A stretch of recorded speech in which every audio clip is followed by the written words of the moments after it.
again, we have a lot to cover, so we're going to jump right into the Chinese students, because the Trump administration, led by Secretary of State Marco Rubio, has announced plans to aggressively revoke visas for Chinese students with ties to the Chinese Communist Party, although studying in critical fields. Critical fields: political science, law and order, like, anything that could help the Chinese Communist Party understand America a bit better in order to infuse on social media propaganda. Now, this move is part of a broader effort to counter perceived threats to the U.S. national security and intellectual property, because the policy has raised concerns among U.S. universities, which hold over 275,000 Chinese students, and could significantly impact higher education institutions financially and academically. So that is why we are, again, watching this very closely, because we have over 250,000 people from China in our schools here today. Now, Mr. Wonderful himself, Shark Tank star, has voiced strong support for international students, mostly from China, amidst the Trump administration visa restriction. And Kevin O'Leary, who teaches at the Harvard Business School, described these students as extraordinary individuals who don't hate America, and expressed his desire to invest in them. He emphasized the importance of retaining top talent in the U.S. to foster innovation and economic growth. And this is the thing, this is the arena, this is the area, this is the sector, this is the industry that Mr. Wonderful don't know anything about. You don't know anything about espionage. You don't know anything about spies. You don't know about counter-terrorist agents. You don't know about sleeper cells. You don't know nothing. You know about business. You're a billionaire. You've done a great job selling and buying business and technologies and products and services, but you don't know anything when it comes to espionage on the highest level, and counter-espionage, and being a double agent or triple agent. You know nothing about that. So these so-called students, which a lot of these spy agencies, even in America, start recruiting these people in high school, even before they attend college. So they can smile in your face and throw up their right hand, do the Pledge of Allegiance all they want, and sing the national anthem all they want. They can sing America the Beautiful. It does not matter. You don't know the intent of the students that are over here. I'm not stating that they're spies. I'm not saying they're counterintelligence agencies. I'm not saying they've been admitted, okay, and adopted into the Chinese spy espionage ring. I'm not saying any of that. But what I am saying is you don't know anything. It states here that Kevin O'Leary international students are extraordinary individuals. He adds, they don't hate America, and I want to invest in them. And I'm not saying Kevin O'Leary hasn't, but when have you heard Mr. Wonderful state that he's going to invest in American students? In American students. What about Billy Bob up in the trailer park up in the hills? What about investing in him? What about helping him to be a tech mogul? What about Pookie and Ray Ray before they become Pookie and Ray Rays in the hood? How about investing in them? How about invest in those people who've been here generations, 3, 4, 5 generations? What about those Americans? You're going all across seas to invest in people who are not native to the land.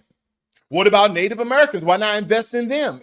The government has forked out billions and trillions of dollars, but no one is going into a lot of the dilapidated areas in America. They're not going to the trailer parks. They're not going into the hills. They're not going into the ghettos. They're not going into the hoods. And they're getting the young people before they turn into something that society does not want them to turn into, and invest in them so they can now have a new generation of tech moguls, AI experts. No one's doing that. Information technology people, cybersecurity people. No, we're just waiting for their homegrown in other countries and bring first generation, second generation people from all these other countries because you invested in them in their country and invested in them when they came to America versus investing in Americans.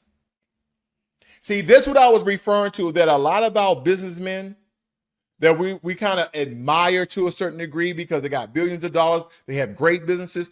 They are investing in foreign people, foreign individuals, foreign students before they invest in America.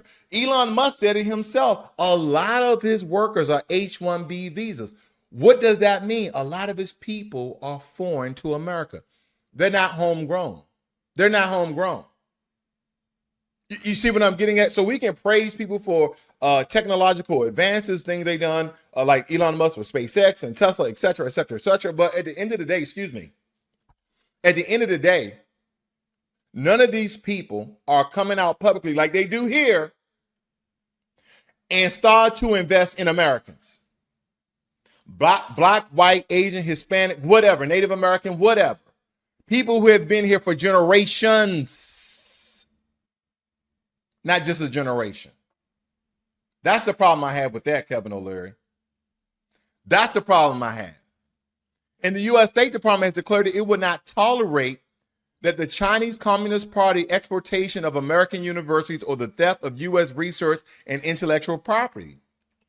Now, the spokesperson, you see, Tammy Bruce, emphasized that visa adjudications are national security decisions, and the administration is prioritizing the protection of U.S. research and technology from foreign interference. We have many accounts, okay? We have many accounts of Chinese industries and firms in China making American hardware and getting some of the beta and proprietary software information and then expanding it and then putting it on their own devices that they mimic from American technologies. So again, this is not outlandish. It may be a little far-fetched, but it's not outlandish because we do have reports of this. Now, when we look at this particular story,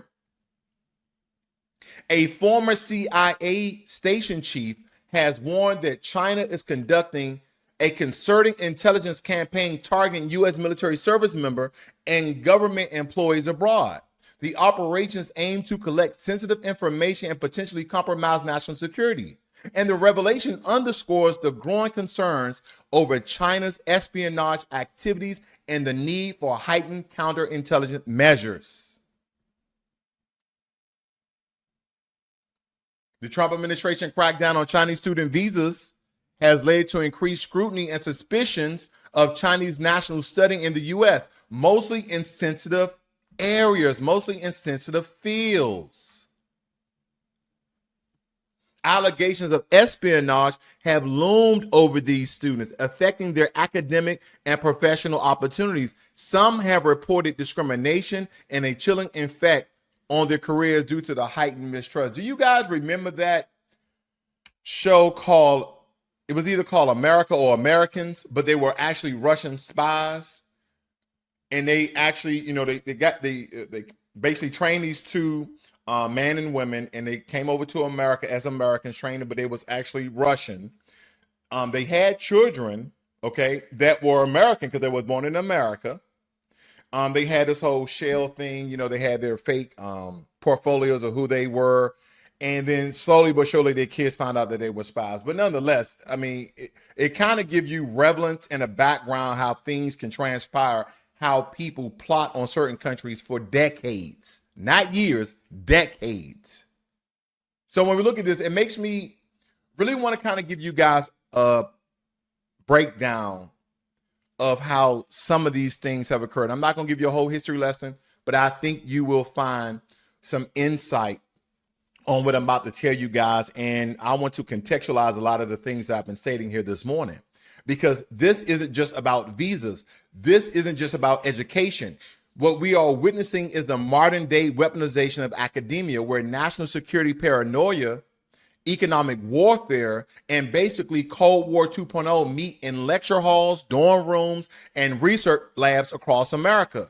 But the question, is it justified national defense, or is it xenophobia or xenophobic propaganda wrapped in red, white, and blue?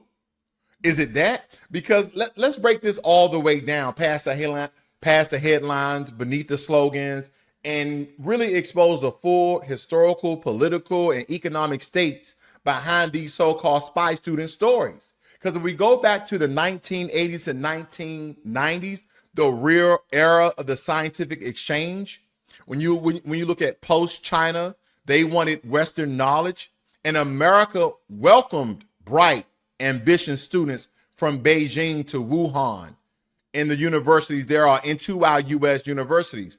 Hungry for global prestige and tuition dollars, we rolled out the red carpet. This was soft power diplomacy. Everyone supposedly benefited, or so it seemed. And again, I'm gonna do it. Black people didn't benefit. I digress. 2001 and onward, China joins the WTO. Once China joined the World Trade Organization, was that Nixon again? I believe it was. Good old Nixon, changing the backing of the dollar from gold to fiat and allowing China into the World Trade Organization. Good old Nixon. Because even though they was accepted in 2001, if you look at Nixon, some of the things that he brokered the deal to allow this to happen. Now, American businessmen flooded into China, but so did the reverse flows. Intellectual property theft case skyrocketed. Huawei, TikTok, Confucius Institutions, the paranoia mounted. And then when you look at the 2010s and how the FBI warnings intensified, the FBI began sounding the alarm on Chinese espionage, pointing to targeted infiltration at universities and research labs, from genetics to quantum computing. This is what they were doing in 2010s. What do you think they're doing now? And I'm not stating some of the claims, but this is the evidence that we have. Because if you fast forward to today and the gloves came off, we can get right into the meat and potatoes of it all, because Trump and the Secretary of State, Marco Rubio, have made one thing crystal clear. Chinese national studying in AI, quantum computing, semiconductors, and biomedical fields are now strategic threats. You got links to the CCP, you're out. If you got links to the Chinese Communist Party, also known as CCP, you're out. And a lot of these fields that we've been allowing Chinese students in, they're totally not allowing them in those fields anymore. Again, AI, quantum computing, semiconductors, biomedical fields. All these are very strategic threats. But here's the real kicker, though, fam. The CCP, practically every student has some link. You see that? 275,000 Chinese students in some form or fashion have some link, because this policy is broad and it's vague and it's designed to intimidate. And let's not kid ourselves. This wasn't just about national security. It was also economic, because cutting off China's talent pool means keeping Americans' tech advantage. This was intellectual protectionism, just like Trump's steel tariff, but cloaked in academia. And then I want to touch on Kevin O'Leary, who is a capitalist billionaire and no bleeding heart liberal, stepped in swinging. These are gold mines. They don't hate America. I want to invest in them. He knows the real game. These students innovate. They start companies. They patent ideas. They create jobs. Sending them home isn't just cruel. It's economically idiotic. And this is from the mindset of Kevin O'Leary.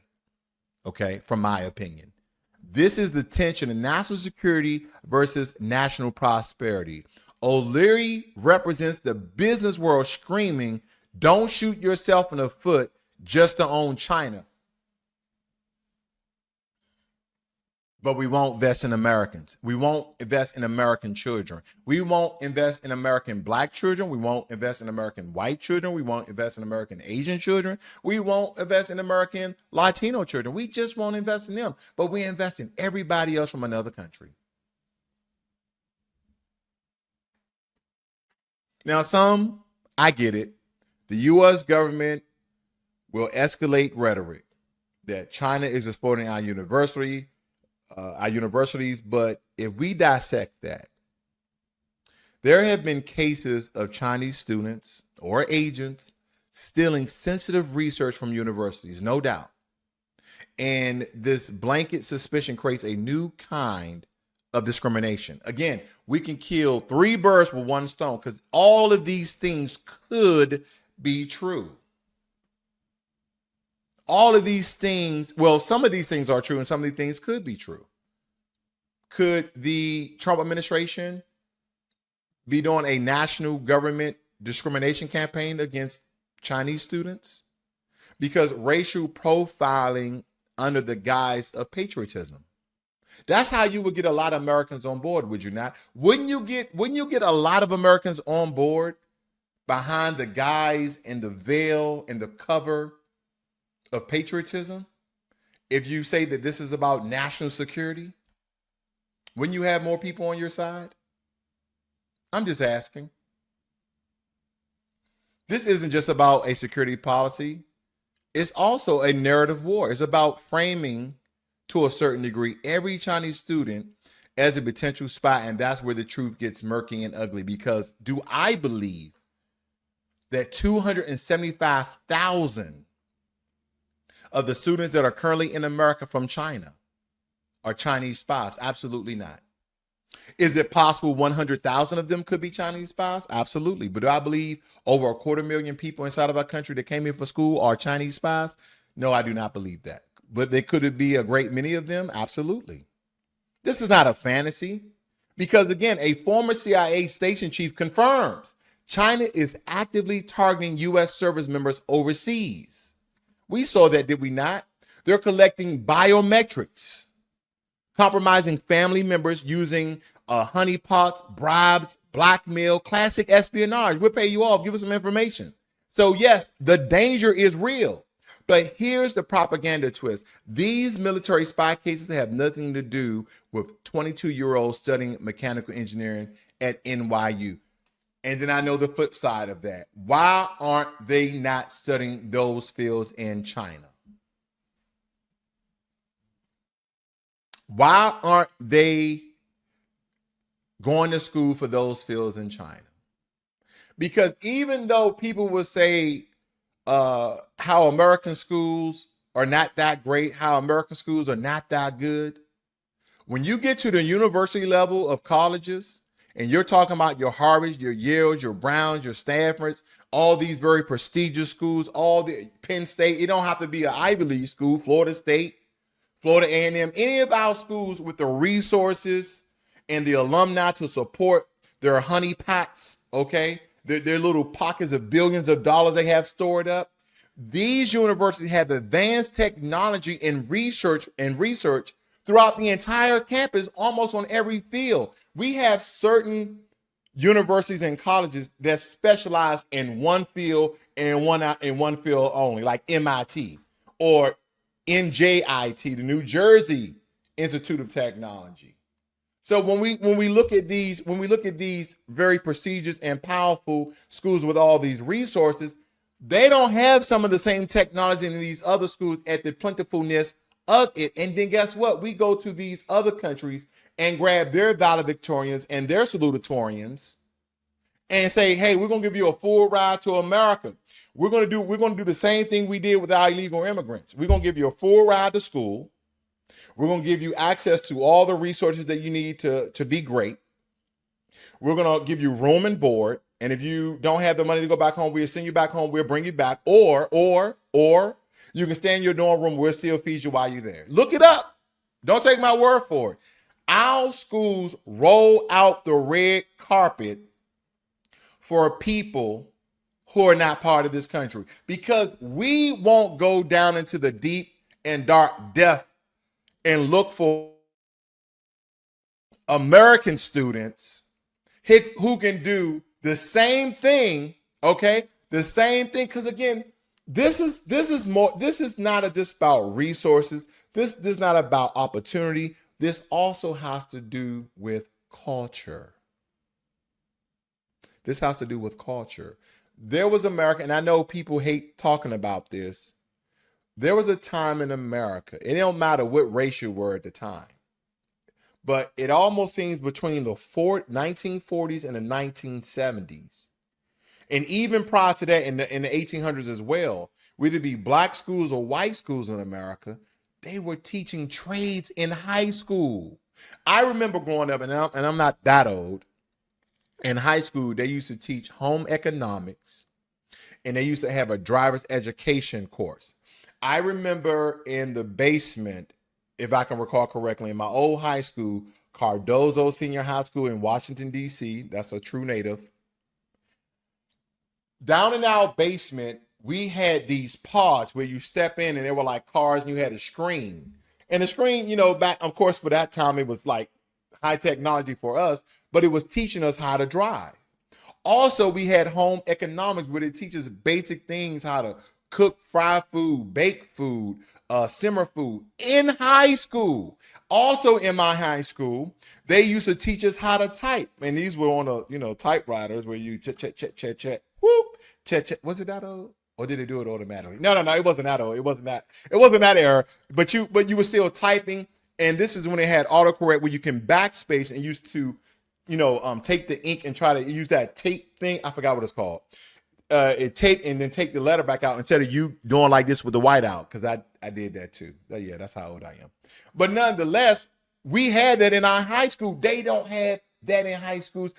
Well, as I've been told, some high schools have it and they have computer labs, but they don't have those trades in high school. And if you look in the late 1800s, they were being taught how to weld, being taught how to plumb. Also in my high school, guess what they had? Auto mechanics. That's right. We had 2 bays. And if you took auto mechanics, I wish I did. People were in our high school in Washington, D.C., a predominantly black neighborhood. These men and women, young men and women at the time, were getting taught how to fix cars and how to build cars. They were being taught how to fix cars and how to build cars. They would take it. You were going to the auto mechanics, and at the time, you didn't really care about it. You're a high school student, but we used to see engines suspended with chains. Like, what are y'all doing with that? Yeah, we took out the engine. Now we're about to put the engine in, and then tomorrow's going to be the transmission. And the next day is going to be the water pump. There's going to be this, and it's going to be that. But that was all in my high school. I don't know if they still have it, but these were trades being taught. But we're not investing in American children anymore. We're not. So who's the real victims in the campaign?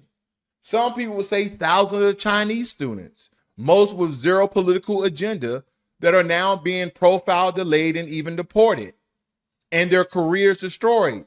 This is America. I don't go over to China. And here's another thing we have to look at. Worldwide academia. I've never heard of an American person. No, don't get me wrong. There's American foreign students in other countries. But you don't hear massive amount of American students going to other countries to start careers. What are they talking about? What are they talking about? Yeah, do some of these Chinese students go back to China and take that technology and their knowledge back to China? Of course they do. Do a good majority of them stay in America? Absolutely. Because then our businesses, our American businessmen, hire them. See, that's the thing about it.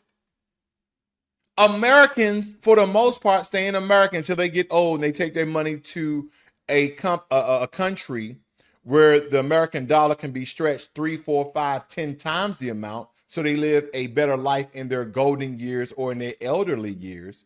And now I'm hearing younger children. I just found this out through my wife by the way of my son, that when you're considered 50, you're considered an elder. I always looked at elders as 60 and up. An elder? So when you become 60, what do you become? An ancient? I don't know. But I digress, okay? But that is the way they're looking at, right? Because they're talking about careers destroyed, research cut short, and then families torn apart. No, they're not. Just go back to China or stay in China, okay? Okay? And again, for the racists, I have to break this down very quickly, for the racist.